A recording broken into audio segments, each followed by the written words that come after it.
بسم اللہ الرحمن الرحیم۔ ابتدا ہے رب کائنات کے نام سے جس کے کن کہنے سے اس دنیا میں موجود ہر چیز کا وجود عمل میں آیا۔ انگنت درود و سلام سرور کائنات آقائے دو جہاں خاتم النبیین محمد مصطفیٰ صلی اللہ علیہ وآلہ وسلم پر، جن پر خود رب کائنات نے درود و سلام بھیجا۔ السلام علیکم ورحمۃ اللہ وبرکاتہ۔ حسن رمضان ٹرانسمیشن سیگمنٹ تفسیر قرآن، میں حافظہ عائشہ احمد آپ کے ساتھ موجود۔ الحمدللہ رب العالمین۔ آج ہم 14ویں روزے میں داخل ہو چکے ہیں اور تقریباً دوسرا عشرہ بھی جو ہے وہ اپنے اختتامی مراحل کی طرف بڑھ رہا ہے۔ اللہ رب العزت سے دعا ہے کہ اللہ رب العزت رمضان المبارک میں کیے گئے ہمارے تمام کاموں کو، ٹوٹی پھوٹی عبادات کو، ٹوٹے پھوٹے رکھے گئے روزوں کو اپنی بارگاہ میں قبول و منظور فرمائے اور ہمیں اس ماہ مبارک کی رحمتیں اور برکتیں سمیٹنے کی توفیق عطا فرمائے، اور اس ماہ مبارک کی برکت سے اللہ رب العزت ہمیں اپنی تمام زندگی اللہ رب العزت کے احکامات پر عمل کرنے کی توفیق عطا فرمائے، آمین یا رب العالمین۔ آج ہم انشاءاللہ العزیز آپ کے سامنے 11ویں پارے کی تفسیر پیش کریں گے، اور کل جیسے کہ ہم نے اختتام کیا تھا سورۃ الانفال کی آیات منافقین کے حوالے سے جو نازل ہوئی تھی غزوہ تبوک کے موقع پر، اس حوالے سے ہم نے آپ سے تذکرہ کیا تھا۔ آج ہم اس کو کنٹینیو کریں گے، اور اللہ رب العزت کا مقصد جو تھا وہ آقا کریم صلی اللہ علیہ وآلہ وسلم کے سامنے منافقین کے رازوں کو کھولنا تھا۔ منافقین کی جو جماعت مسلمانوں میں موجود تھی ان کے چہرے آقا کریم صلی اللہ علیہ وآلہ وسلم کے سامنے لانا تھا۔ تو اللہ رب العزت نے یہاں پر بیان فرمایا ہے 11ویں پارے کے آغاز میں کہ جو منافقین ہیں جنہوں نے مال و اسباب ہونے کی وجہ سے، مال و اسباب بھی ان کے پاس موجود تھا، ان کے پاس طاقت بھی موجود تھی، ان کے پاس تمام وسائل بھی موجود تھے، لیکن پھر بھی انہوں نے جہاد پر جانے سے انکار کیا تھا۔ یعنی کہ غزوہ تبوک کے موقع پر انہوں نے عذر پیش کیا تھا کہ یہ فصلیں پکنے کا وقت ہے، گرمی بہت زیادہ ہے، ہماری رزق و روزی جو ہے وہ اسی پر ڈیپینڈنٹ ہے، تو ہم کس طرح سے جائیں گے، ہیلو بہانے کیے تھے۔ تو اللہ رب العزت یہاں پہ آقا کریم صلی اللہ علیہ وآلہ وسلم کو وحی کے ذریعے سے بتا رہے ہیں کہ جب آپ واپس لوٹیں گے مدینہ تو یہی منافقین کی ایک جماعت جو ہے یہ آپ کے پاس آئے گی، کیونکہ جیسے ہم نے تذکرہ کیا تھا کہ ان کا جو پورا انحصار ہوتا تھا، ان کا جو پورا فوکس ہوتا تھا وہ ہوتا تھا مال غنیمت پر، کہ مال غنیمت ہمیں کسی طرح سے مل جائے۔ تو یہ آپ کے پاس آئیں گے اور اپنے جو ہیں وہ بہانے آپ سے بیان کریں گے کہ آپ کو تو پتہ ہے ہم کفالت کرنے والے ہیں، اور یہ فصل کی کٹائی کا مہینہ تھا، یہ فصل کی کٹائی کا وقت تھا، اگر نہیں کاٹتے تو بہت زیادہ نقصان ہو جاتا، ہمارا گزر بسر کیسے ہوتا۔ تو جو یہ ہیلو بہانے کریں گے جتنے بھی لوگ، ان سب کے چہرے ہم نے آپ کے سامنے ظاہر کرنے تھے، ان سب کے چہرے ہم نے آپ کو دکھانے تھے، اور آپ بالکل بھی ان کی باتوں میں نہیں آئیے گا، کیونکہ یہ آپ کے کھلے دشمن ہیں اور موقع پرست ہیں۔ یہ صرف آپ سے جو تعلق قائم کریں گے، یہ صرف آپ سے تعلق قائم کریں گے مال غنیمت کے حصول کے لیے، اپنے فائدے کے لیے۔ تو آپ نے اس موقع کا فائدہ اٹھاتے ہوئے ان کو کوئی فائدہ نہیں دینا ہے۔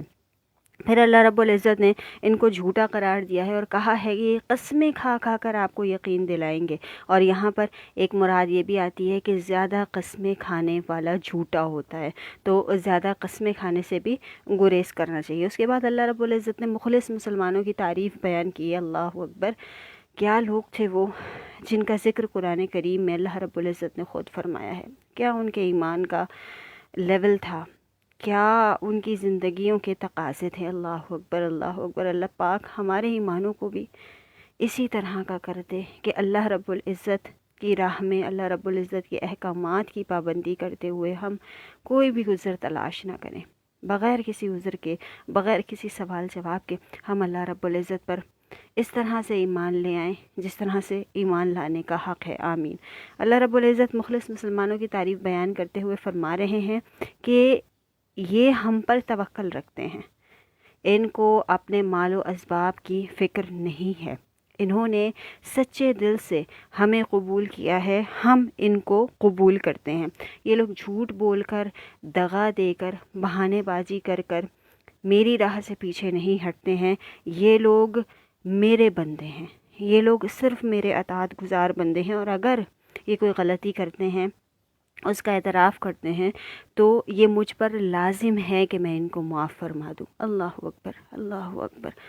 اس کے بعد اللہ رب العزت یہاں پہ مسجد ضرار کا ذکر فرما رہے ہیں کہ منافقین جو تھے ان کو کسی طرح سے بھی سکون نہیں تھا، ان کی زندگیوں میں کسی طرح سے بھی آرام نہیں تھا، تو انہوں نے اہل مشرکین جو تھے ان کے ساتھ مل کر اسلام کو نقصان پہنچانے کے لیے ایک مسجد قائم کی، جو کہ یعنی کہ اصل میں یہود و نصارہ، مشرکین مکہ اور منافقین کا ایک گٹھ جوڑ ملی ہوئی ایک جگہ تھی، جہاں پر یہ لوگ پلاننگ کیا کرتے تھے، اور انہوں نے اس کو مسجد کی شکل دی، اور پھر آقا کریم صلی اللہ علیہ وآلہ وسلم کو دعوت دی کہ آپ وہاں آ کر نماز پڑھوائیں۔ اس کی وجہ یہ تھی کہ آقا کریم صلی اللہ علیہ وآلہ وسلم اگر وہاں جا کر نماز پڑھا لیتے تو جو مسلمان تھے وہ ان کی تابع داری میں وہاں جا کر نماز پڑھتے، اور اس سے ان کو بہت زیادہ، ان کو اپنے مشن میں بہت زیادہ فائدہ ہونے والا تھا۔ تو اللہ رب العزت نے وحی کے ذریعے سے منع فرمایا آقا کریم صلی اللہ علیہ وآلہ وسلم کو، اور مسجد قباء میں آقا کریم صلی اللہ علیہ وآلہ وسلم نے نماز ادا کی، اور بعد میں مسجد ضرار کو گرا دینے کا بھی حکم آتا ہے اور جلا کر راکھ کر دیا گیا تھا۔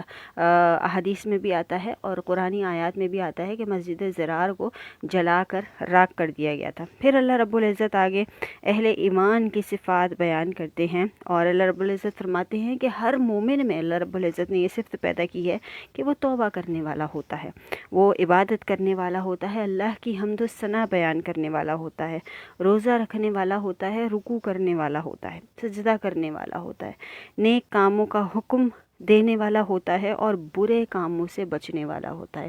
اور سب سے لاسٹ جو اللہ رب العزت نے یہاں پر مومن کی صفت بیان کی وہ یہ ہے کہ اللہ رب العزت کی حدود کی حفاظت کرنے والا ہوتا ہے۔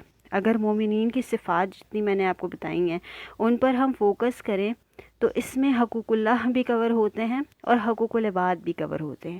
اللہ رب العزت نے دونوں چیزوں کو، آپ کہیں بھی دیکھیں تو اللہ رب العزت نے جو وعیدیں کی مسلمانوں کو یا انسانوں کو، اللہ رب العزت نے جو صفات بتائیں مومنین کی، اللہ رب العزت نے جو تعریف فرمائی مومنین کی، اس میں اللہ رب العزت نے بیلنس رکھا، حقوق اللہ کا بھی بیلنس رکھا اور حقوق العباد، دونوں چیزیں شامل ہوں گی تو ایک بیلنسڈ انسان بن سکتا ہے۔ کوئی ایک چیز زیادہ ہوگی اور ایک چیز کم ہوگی، اس سے بیلنس نہیں آ سکتا۔ تو یہ اللہ رب العزت نے مومنین کی صفات یہاں پر بیان کی، اور 50 دن کے بائیکاٹ کا تذکرہ یہاں پر کیا گیا ہے۔ اچھا، کہا جاتا ہے کہ غزوہ تبوک میں شرکت سے جو لوگ محروم رہ گئے تھے ان میں 3 ایسے مخلص مسلمان بھی تھے جن کے ایمان پر کبھی شک نہیں کیا جا سکتا، جن کی مخلصی پر کبھی شک نہیں کیا جا سکتا۔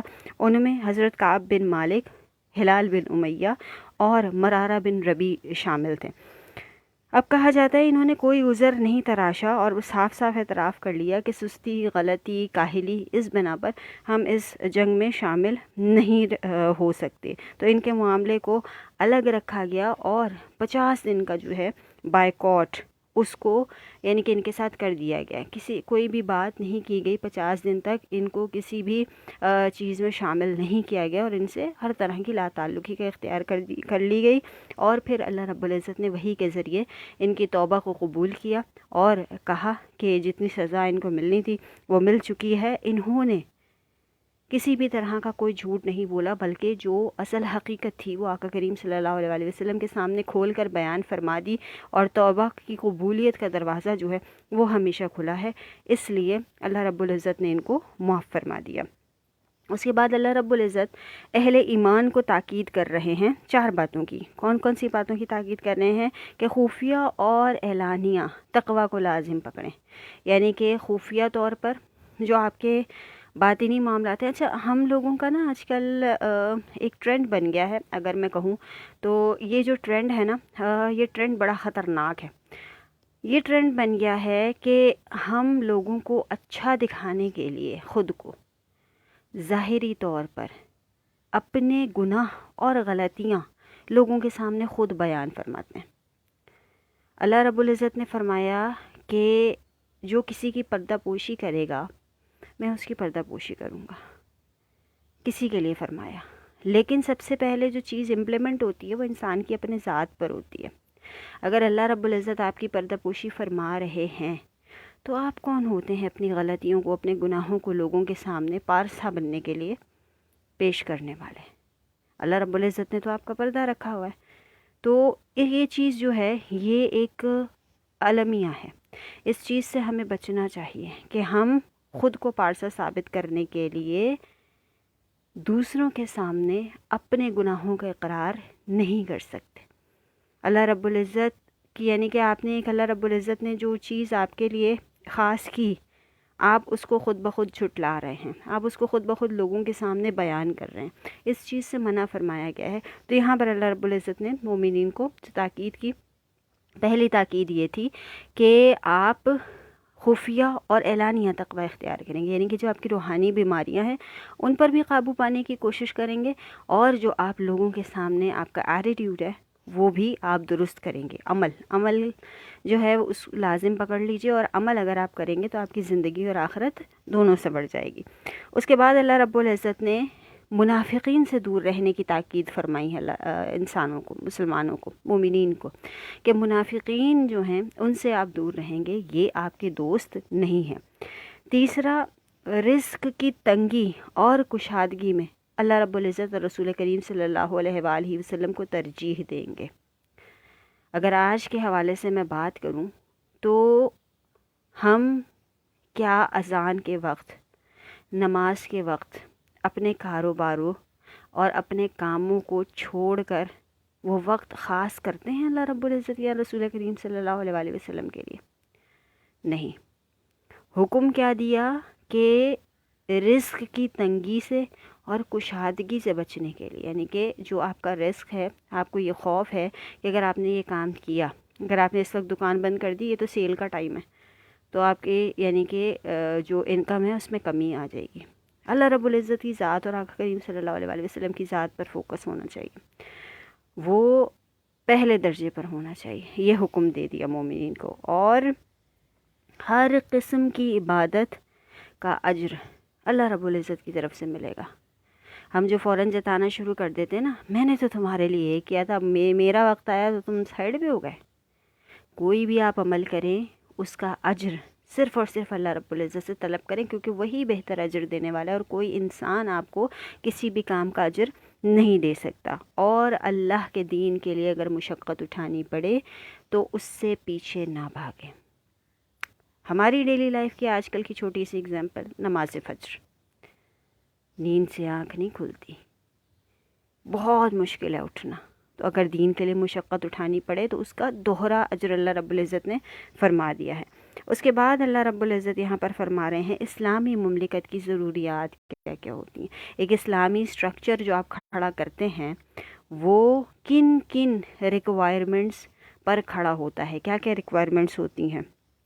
سب سے پہلے تو دشمنوں کو آپ نے طریقے سے قائل کرنے کی کوشش کرنی ہے. وہی پوائنٹ آ گیا کہ کبھی بھی شروع میں ہی آپ جا کے ان کو مار نہ دیں، بلکہ پہلے ان کو سمجھانے کی کوشش کریں، ان کو دین کی طرف لائیں. اگر نہیں آتے تو سختی کریں، اس کے بعد بھی نہیں آتے پھر جہاد کا حکم ہے.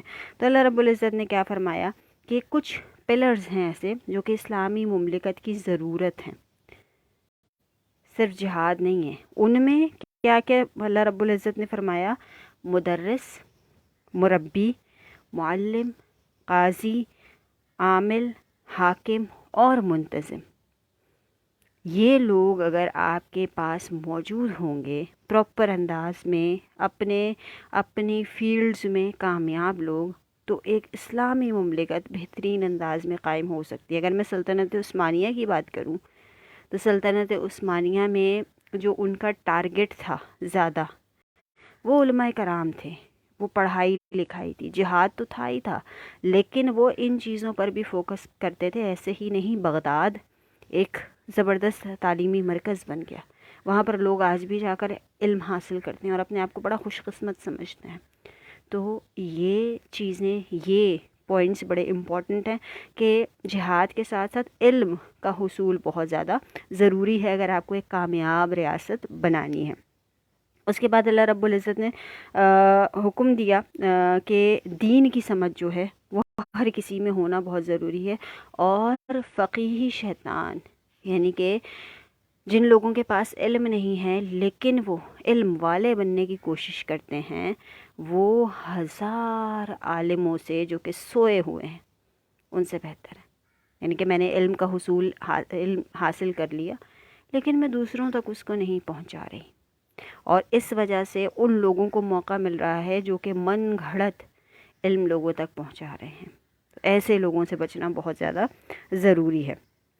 اس کے بعد اللہ رب العزت یہاں پر فرما رہے ہیں کہ جو حرام چیزیں ہیں، جو نجاست والی چیزیں ہیں، ان سے کس طرح سے بچا جائے۔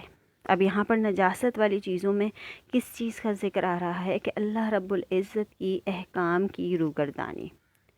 اللہ رب العزت نے جو ہمیں علم عطا کیا ہے اس پر عمل نہ کرنا۔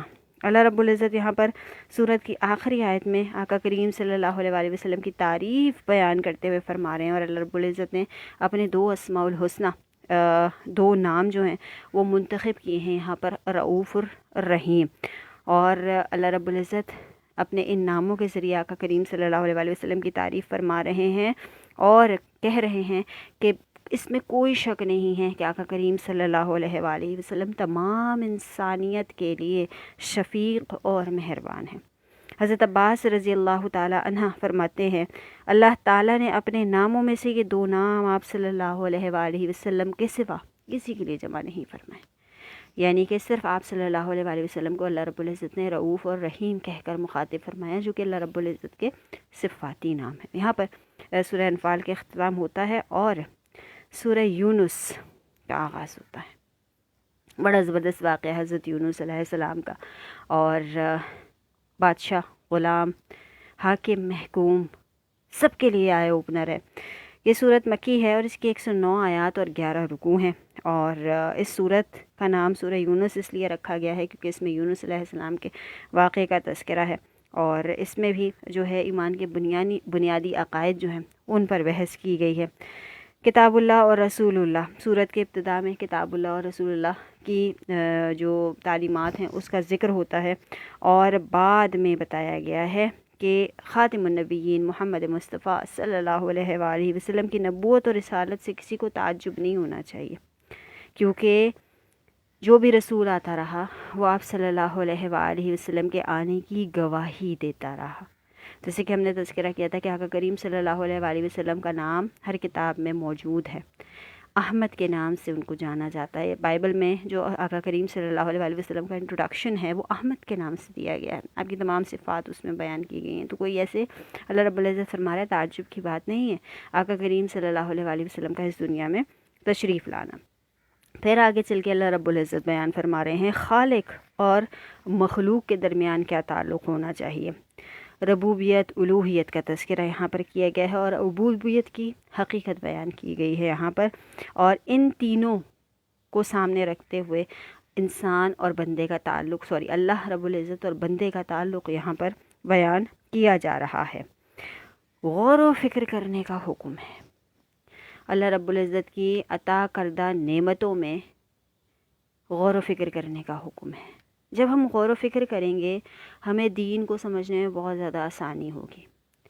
2 الگ الگ چیزیں ہیں، دین میں زیادہ سوالات کرنے کی ممانعت کی گئی ہے، منع فرمایا گیا ہے، یعنی کہ آپ نے کسی چیز میں زیادہ سوال نہیں کرنے، لیکن غور و فکر کرنے کا حکم دیا گیا ہے۔ تو غور و فکر جو ہے وہ انسان کی زندگیوں کو بدل دیتا ہے۔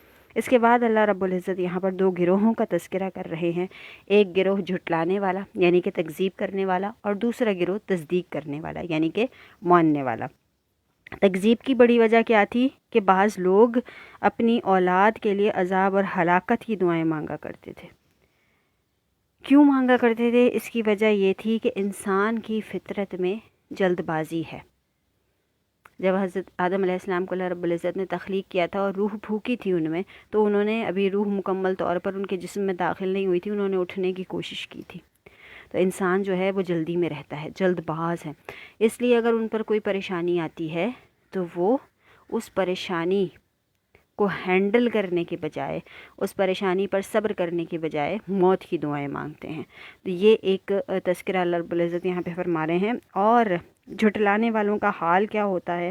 جو اللہ رب العزت کی آیات کو جھٹلاتے ہیں، نبیوں کا مذاق اڑاتے ہیں اور ان کو کہتے ہیں کہ آپ کوئی دوسرا قرآن لے آئیں یا اس میں تبدیلی کر دیں۔ آقا کریم صلی اللہ علیہ وسلم کو کہا کرتے تھے نا مشرکین مکہ کہ آپ تو نعوذ باللہ جادوگر ہیں، یہ آپ کا خود کا لکھا ہوا کلام ہے۔ تو جیسے ہم نے امی کا تذکرہ کیا تھا، تو یہ بھی آقا کریم صلی اللہ علیہ وسلم کا ایک طرح سے معجزہ ہی ہے کہ آپ امی تھے، پڑھے لکھے نہیں تھے، لیکن آپ نے قرآن پاک کو یاد فرمایا جبرائیل امین کے ذریعے اور اپنے سینے میں اس کو محفوظ کیا اور عمل کر کے دکھایا باقاعدہ طور پر۔ تو یہ لوگ کہتے تھے کہ آپ کوئی دوسرا قرآن لے آئیں، آپ اس کا تذکرہ کیوں کرتے ہیں، اس پہ بات کرنے کی کوشش کیوں کرتے ہیں؟ تو آپ صلی اللہ علیہ وآلہ وسلم نے کیا جواب دیا ان کو کہ مجھے اس کا اختیار نہیں ہے، میں تو وحی کا پابند ہوں، اور تم کیا سمجھتے ہو کہ یہ کلام میں خود لکھ رہا ہوں یا تم جو مجھ سے منسوب کرتے ہو خود میں اس کو بیان کرنے والا ہوں؟ تو ایسا نہیں ہے۔ تم نے مجھے کبھی جھوٹ بولتے ہوئے سنا؟ آقا کریم صلی اللہ علیہ وآلہ وسلم کا ٹائٹل صادق اور امین کیوں تھا؟ دشمن بھی اس بات کو مانتے تھے، دشمن بھی اس بات کا اقرار کرتے تھے، کیونکہ بچپن ہی سے وہ آپ کو دیکھتے چلے آ رہے تھے اور بچپن ہی سے جو آپ کی خصوصیات تھیں، آپ نے کبھی بھی جھوٹ نہیں بولا۔ کوہ صفا کا واقعہ یہاں پر ہم بیان کرتے ہیں اکثر کہ آقا کریم صلی اللہ علیہ وآلہ وسلم نے جب سوال کیا تھا کہ اگر میں کہوں کہ پیچھے سے ایک لشکر آ رہا ہے تو تم میری بات مانو گے؟ تو تمام سرداروں نے کہا تھا کہ ہم بالکل آپ کی بات پر یقین رکھتے ہیں، لیکن پھر جب آقا کریم صلی اللہ علیہ وآلہ وسلم نے دین اسلام کی دعوت دی تھی تو انہوں نے اس بات کا انکار کر دیا تھا۔ تو صادق اور امین آقا کریم صلی اللہ علیہ وآلہ وسلم کے لقب تھے، ٹائٹل تھے، اور دشمن بھی اس نام سے آپ کو پکارتے تھے۔ آقا کریم صلی اللہ علیہ وآلہ وسلم نے سوال کیا کہ میں نے اپنی زندگی کے اتنے سال تمہارے درمیان گزارے، کیا تم نے کبھی مجھے جھوٹ بولتے ہوئے دیکھا؟ کیا کبھی تم نے مجھے کسی استاد کے پاس پڑھتے ہوئے دیکھا؟ تم تو کہتے ہو کہ یہ میرا اپنا کلام ہے، میں تو پڑھا لکھا ہی نہیں ہوں۔ کیا تم نے کبھی ایسا دیکھا کہ میں کسی استاد کے پاس علم حاصل کر رہا ہوں؟ کیا تم نے کبھی مجھ سے یہ سنا کہ میں کوئی بات تم سے اپنی طرف سے بیان کر رہا ہوں؟ کیا میں نے یکایک جھوٹ بولنا شروع کر دیا؟ اگر میں تمہاری اس بات پہ یقین بھی کر لوں تو کیا تم یہ کہو گے کہ میں صادق بھی ہوں اور میں امین بھی ہوں؟ تو کیا میں نے ایک دم سے جھوٹ بولنا شروع کر دیا ہے؟ یا کیا تم یہ سمجھتے ہو کہ میں نعوذ باللہ کوئی جادوگر ہوں، میں نے کوئی جادو سیکھ لیا ہے اور میں وہ جادو کے ذریعے سے تمہارے سامنے اس کتاب کو پیش کر رہا ہوں؟ یہ آقا کریم صلی اللہ علیہ وآلہ وسلم نے ان سے سوال کیے۔ اس کے بعد ان کو جب اس بات کا کوئی جواب نہیں ملا تو انہوں نے کیا ریفرنس دیا؟ ہاں ہم تمہارے رب کو بھی مان لیں گے، لیکن ہمارے بزرگوں کے دین کو نہیں چھوڑیں گے۔ ہمارے بزرگوں کا جو دین ہے اس کو ہم چھوڑ دیں گے تو لوگ ہمیں کیا کہیں گے؟ اصل جو ڈر تھا نا وہ ان کو یہی تھا لوگوں کا۔ آج کل ہمارے لیے یہ بات بڑی کامن ہو گئی ہے، ہائے لوگ کیا کہیں گے۔ چھوڑ دیں لوگوں کو، آپ کو اپنے لیے، اپنے رب کے لیے اور آقا کریم صلی اللہ علیہ وآلہ وسلم کے لیے زندگی کو گزارنا ہے، ان کی تعلیمات کے مطابق زندگی کو گزارنا ہے۔ تو یہ بڑی وجہ تھی ان کے ایمان نہ لانے کی۔ پھر اللہ رب العزت یہاں پر ہرقل کے بادشاہ ہرقل جو ہے اس کے حوالے سے بیان فرما رہے ہیں، اور ابو سفیان کا جو جواب ہے وہ اللہ رب العزت نے یہاں پر بیان فرمایا ہے۔ جھوٹے معبودوں کا تذکرہ یہاں پر کیا گیا ہے کہ وہ مشرکین جو ہیں وہ بت پرستی اور توحید کی دلائل کس طرح سے دیتے ہیں اور اپنے جھوٹے معبودوں کو کس طرح سے پکارتے ہیں۔ وہی جیسے میں نے آپ کو بھی ذکر کیا کہ ان کا جو سب سے بڑا مسئلہ تھا وہ اپنے بزرگوں کے معبودوں کو نہ چھوڑنا تھا، یعنی کہ لوگوں کے کہنے کو کہ لوگ کیا کہیں گے اس چیز پہ انہوں نے فوکس کیا ہوا تھا۔ پھر اللہ رب العزت نے آقا کریم صلی اللہ علیہ وآلہ وسلم سے بیان فرمایا، آقا کریم صلی اللہ علیہ وآلہ وسلم کو وحی کی کہ مشرکین سے سوال کریں، اور سوال کریں، کیا سوال کریں کہ تمہیں زمین و آسمان میں رزق کون دیتا ہے؟ تمہارے کانوں اور آنکھوں کا مالک کون ہے؟ بے جان اور جاندار میں حرکت کون پیدا کرتا ہے؟ اس کو زندگی کون دیتا ہے؟ کیا تم اللہ سے نہیں ڈرتے؟ یہ سوال آقا کریم صلی اللہ علیہ وآلہ وسلم نے مشرکین سے پوچھے، اور پھر قرآن پاک کی صداقت کا چیلنج جو ہے وہ کچھ اس طرح سے دیا کہ اگر یہ اللہ کا کلام نہیں ہے اور انسانی کلام ہے تو کوئی ایک آیت بنا کر لے آؤ اس جیسی۔ کہا جاتا ہے کہ عرب جو ہیں وہ شاعری کے بڑے شوقین تھے، اور بڑے بڑے شعراء جو ہیں، الگ سے ایک سبجیکٹ ہے وہاں پہ، بڑے بڑے شعراء جو ہیں وہ ان کے درمیان موجود تھے۔ اللہ رب العزت نے فرمایا آقا کریم صلی اللہ علیہ وآلہ وسلم کو وحی کے ذریعے سے کہ ان سے پوچھئے کہ تو تمہاری اپنی زبان ہے، بڑے بڑے شاعر بھی تمہارے ارد گرد موجود ہیں، تو اس کلام کے جیسا کوئی ایک آیت ہی بنا کر لے آؤ۔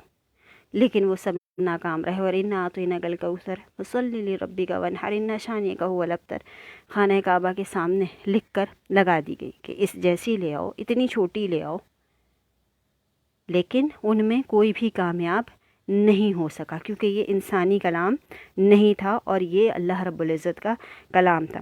اللہ رب العزت بیان فرماتے ہیں کہ قرآن کریم جو ہے وہ ہدایت بھی ہے، رحمت بھی ہے، شفا بھی ہے، دلوں کی بیماریوں سے نجات دینے کا ایک ذریعہ بھی ہے، اور اس کی رحمت جو ہے وہ اتنی وسیع اور اتنی زبردست ہے، اس کی رحمت جو ہے وہ اس طرح سے انسان کو ڈھانپ لیتی ہے کہ اس کو پرسکون کر دیتی ہے۔ الا بذکر اللہ وتطمئن القلوب، اللہ کے ذکر میں ہی دلوں کو اطمینان حاصل ہوتا ہے۔ تو یہ بات اللہ رب العزت نے یہاں پر خود بیان فرما دی۔ اس کے بعد اللہ رب العزت نے نصیحت کے 3 قصے جو ہیں وہ یہاں پر بیان فرمائے ہیں، اور پہلا قصہ جو ہے وہ حضرت نوح علیہ السلام کا ہے، اور دوسرا قصہ جو ہے وہ حضرت موسیٰ اور حضرت ہارون علیہ السلام کا ہے، اور تیسرا قصہ جو ہے وہ حضرت یونس علیہ السلام کا ہے، جن کے نام پر اس سورت کو منسوب کیا گیا ہے۔ اور حضرت یونس علیہ السلام کو مچھلی والے کے نام سے بھی پکارا جاتا ہے، یعنی کہ وہ مچھلی کے پیٹ میں چلے گئے تھے، اور کیا وجوہات تھیں، کیا واقعہ تھا وہ۔ یونس علیہ السلام جس قوم کی طرف نبی بنا کر بھیجے گئے تھے، وہ قوم آپ کو نہیں مانتی تھی۔ ہر نبی کے ساتھ یہی واقعہ ہوا ہے کہ ان کی قوم نے ان کا انکار کیا، ان کو تکلیف پہنچانے کی کوشش کی، تو کچھ یونس علیہ السلام کے ساتھ بھی ایسا ہی ہوا۔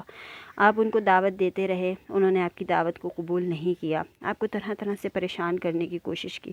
بالآخر انسانی فطرت تھی نا، آپ ان تمام چیزوں سے بہت زیادہ دل گرفتہ ہو گئے، اور آپ نے فیصلہ کیا کہ آپ اپنی قوم کو چھوڑ کر چلے جائیں گے، اور اللہ رب العزت سے دعا کی کہ یہ تو آپ کو نہیں پہچانتے، یہ آپ کو ماننے سے انکار کرتے ہیں، یہ مجھ پر ایمان نہیں لاتے، آپ ان پر عذاب بھیج دیجیے۔ اچھا، اللہ رب العزت پہلے وارننگ دیتے رہے، لیکن اس وارننگ کو بھی انہوں نے نہیں مانا۔ اب یونس علیہ السلام یہ دعا مانگ کے اللہ رب العزت سے اپنی قوم کی طرف سے نکل گئے، اور جب وہ نکل گئے تو ان کی قوم کو اس چیز کا احساس ہوا، اپنی غلطی کا احساس ہوا، اور انہوں نے اللہ رب العزت پر وہ ایمان لے آئے، توبہ کر لی۔ اب یونس علیہ السلام ایک کشتی میں جا کے بیٹھے، بیچ سمندر میں وہ کشتی پہنچتی ہے، اور کشتی جو ہے وہ ڈگمگانا شروع ہو جاتی ہے۔ اب جو کشتی والے طوفان آتا ہے، کشتی ڈگمگانا شروع ہوتی ہے۔ اب کشتی میں جو لوگ موجود ہوتے ہیں، اس زمانے میں ایک رول تھا، قرعہ ڈالا جاتا تھا، اور ان کا یہ ایمان تھا کہ جو غلام اپنے بادشاہ کی نافرمانی کر کے نکلا ہے یا بھاگا ہے، اس کی وجہ سے یہ سب کچھ ہوا ہے۔ اب وہ قرعہ ڈالا گیا، یونس علیہ السلام اپنی قوم کے لیے اللہ رب العزت سے دعا کر کے وہاں سے نکل آئے، ان کا دھیان ادھر اب نہیں جا رہا ہے۔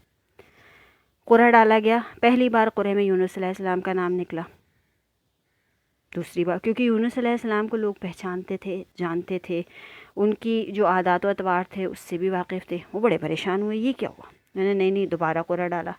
3 بار جب قرعہ ڈالا گیا تو یہی سچویشن رہی۔ اب یونس علیہ السلام کے دل میں القاء ہوا کہ میں ہی وہ غلام ہوں جو کہ اپنے مالک کی پرمیشن کے بغیر اپنی قوم کو چھوڑ کر نکلا ہوں۔ انہوں نے سمندر میں چھلانگ لگا دی۔ سمندر میں جیسے ہی چھلانگ لگائی، اللہ رب العزت نے ایک مچھلی کو حکم دیا، وہ اپنا منہ کھولے ہوئے تھی، اور جیسے ہی وہ سمندر میں کودے، اس مچھلی کے منہ سے سیدھے اس کے پیٹ میں۔ اب یہاں پر ایک معجزہ دیکھیے، مچھلی کے پیٹ میں یونس علیہ السلام، اور مچھلی آپ کو کھا بھی نہیں رہی ہے، یعنی کہ مچھلی بھی اللہ رب العزت کی اتنی فرما بردار ہے۔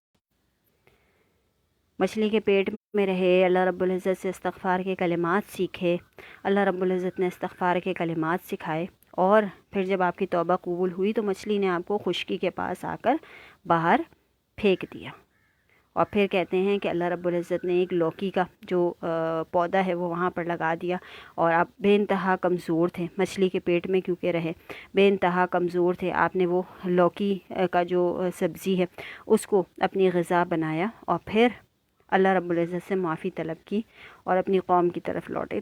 تو یہ یونس علیہ السلام کا قصہ جو ہے یہ بیس ہے، اور یہاں پر آقا کریم صلی اللہ علیہ وآلہ وسلم کے سامنے اس واقعے کو بیان کرنے کا مقصد یہ ہے کہ مشرکین جو ہیں وہ آپ کو تکلیفیں پہنچاتے تھے، ایذا پہنچاتے تھے، تو اللہ رب العزت کے ہاتھ میں ہے کہ وہ جب جس کا دل چاہے بدل دے، اور جب جس کی تقدیر چاہے وہ اپنے ہاتھوں سے بدل کر اس کا فیصلہ فرما دے۔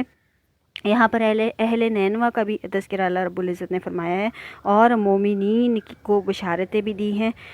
سورہ یونس کی ابتدا اور انتہا کا ذکر ہے کہ اللہ رب العزت نے قرآن کریم کو انسانوں کے لیے بہترین معجزہ اور راہ ہدایت کا ذریعہ قرار دیا ہے، اور فرمایا ہے آقا کریم صلی اللہ علیہ وآلہ وسلم سے کہ اے پیغمبر، آپ اسی کی اتباع کیجئے جو آپ کو وحی کیا جاتا ہے، اور صبر کیجئے یہاں تک کہ اللہ فیصلہ کر دے، اور وہی بہتر فیصلہ کرنے والا ہے۔